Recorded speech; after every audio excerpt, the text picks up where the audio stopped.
spiced up. That has really bled the Christian community to where they're less than 2% of the population now. The presence of a Christian community within the Holy Land, can you imagine, where Jesus first stepped foot, will no longer be there.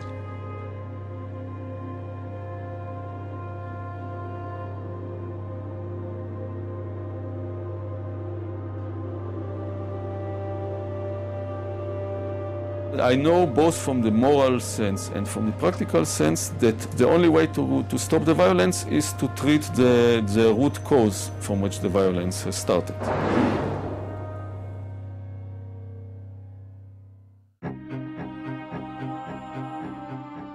The number one myth that Westerners have about this conflict is that Arabs and Jews have been fighting for thousands of years and they're going to continue to fight. This is really quite bizarre because all it takes is a little bit of reading of history to find out that this just isn't true. There is no congenital historical enmity between the Arabs and the Jews. The Jews flourished in the Arab world at a time when they were being persecuted throughout all of Europe. At the end of the 19th century, because of anti-Semitism in Europe, European Jews began to try and figure out a solution to the Jewish problem. A very small minority adhered to Zionism, the idea that the only place in which they could be safe is within the Jewish state.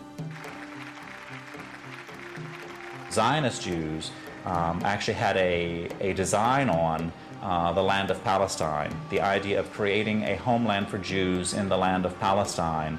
And this is really the beginning of the conflict. The mainstream Israeli Jewish society believed, because that's the way they had been educated, that Palestine was empty, had been empty when the Jewish settlers came there. Who paid the price when they settled there? Is it really true that Israel was a land without a people for a people without a land? Palestine was not empty. It was a land populated by Arabs who had a high level of culture, high level of education. With farms and markets and towns and villages and roads and commerce and lots of interaction with the rest of the world. The population was overwhelmingly Arab.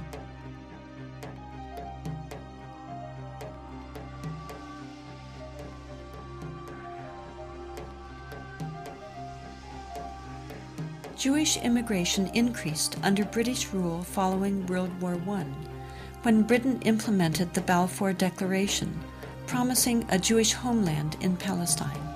This measure conflicted with Britain's previous promise of self-rule for Arab inhabitants throughout the region.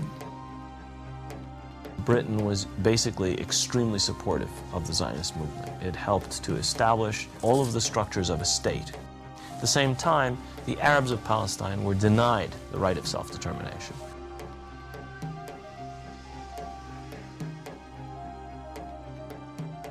The Palestinians saw a European power decide the future of a non-European territory, in flat disregard of both their presence and wishes. In the 1920s, as land was being stripped away from local residents, the first clashes between Palestinians and Jews began, and would continue on for years to come.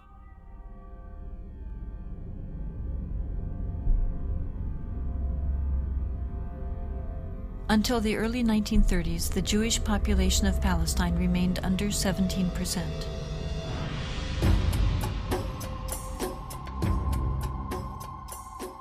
Hitler's rise to power in Germany completely changed that. In just 5 years, 174,000 Jews flooded into Palestine, doubling their population.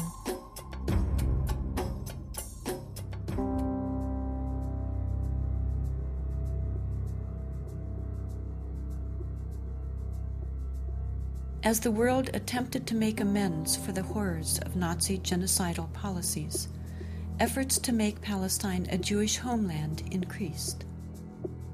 The Palestinians, they were not the Nazis. They were not responsible for the Holocaust. But they were the ones who paid the price. In 1947, with the conflict spiraling out of control, Britain decided to turn the problem of Palestine over to the United Nations. The UN, under pressure, proposed to divide the land into two states, an Arab state and a Jewish state. Arabs were to be given 43% of the land, despite the fact that they made up more than 2/3 of the population and owned over 92% of the land.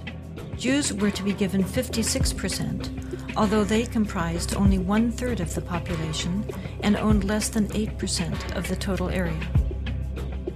Nevertheless, they were given not only most of the land, they were given the most fertile land. Zionist leaders took advantage of their superior military preparation and immediately began occupying major Arab cities in Palestine.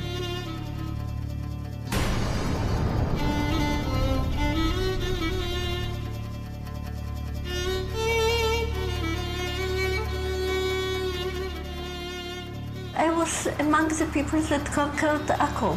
When we were walking around, we entered a flat.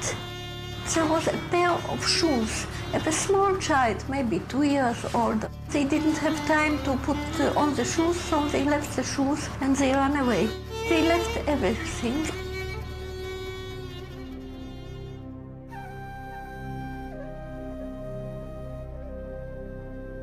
We found out that there was a systematic expulsion of Palestinians, and there was, as I said, there was an ethnic cleansing operation taking place.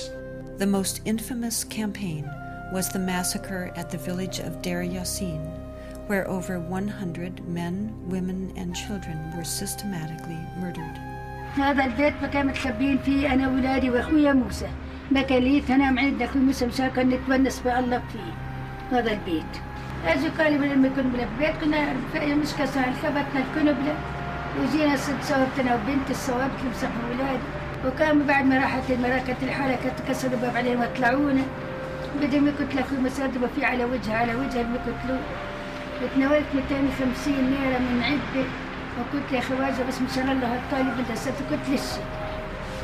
قال لي كتير انت كويس. هات المصاري وارس اخوتي الحنو شو تسوي فيها اخوتي الحنو. اجراك يا ويلي هي زمتك على السلام. راك يحيي. هذا اللي هو حط لك خمس زيت ويكون راسك في موسى قدامك. حط لك 5 مليون تحت راسك.